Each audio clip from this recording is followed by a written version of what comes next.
Thank you, Mr. Chairman. I've had a very happy working relationship with my friend from Florida earlier today, or earlier throughout the Congress, and his comments earlier today doesn't make any kind of impact on that. I do think that it's important, though, to explore Benghazi, both what happened beforehand, so as he said, we won't have it happen again, what happened during, and why exactly those 4 Americans died, and what's happened since then. And the ambassador has a distinguished 35-year career. She served in not only the Obama administration, but the Bush administration, the second Bush administration, the Clinton administration, and high-level positions. We've already learned 2 important facts. One, where she received those reports on the September 12th email that Mr. Gowdy had read into the record at another committee, and also the fact that she was not involved in the talking points email traffic that went back and forth on September 14th and 15th. There are matters that have come to light since she last testified before the Congress in April, and I think it's important that she be able to address those. The next one I would like to raise is the testimony of Gregory Hicks a couple weeks ago.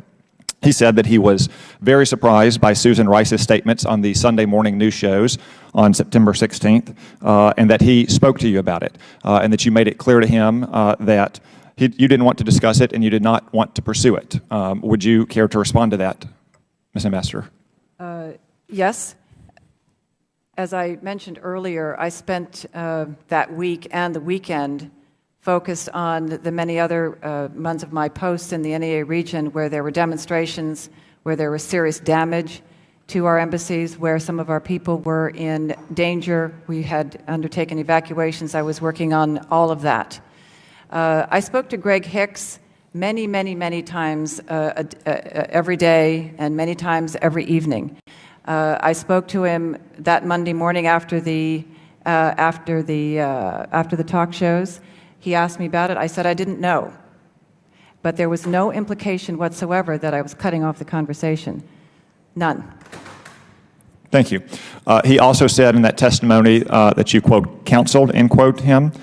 He said that it was about, quote, his management style, end quote, and he characterized the counseling as, quote, blistering, end quote. Would you care to respond? I just as soon not discuss those kinds of personnel matters in a public hearing. Did you make the decision to counsel whatever the content of the counseling, Mr. Hicks, on your own, or did you receive direction from more senior officers in the State Department to counsel him? That was a decision I made. Did Cheryl Mills direct you to counsel him at any point? That was a decision I made. Okay. Raymond Maxwell, the Deputy Assistant Secretary, would that be your chief deputy?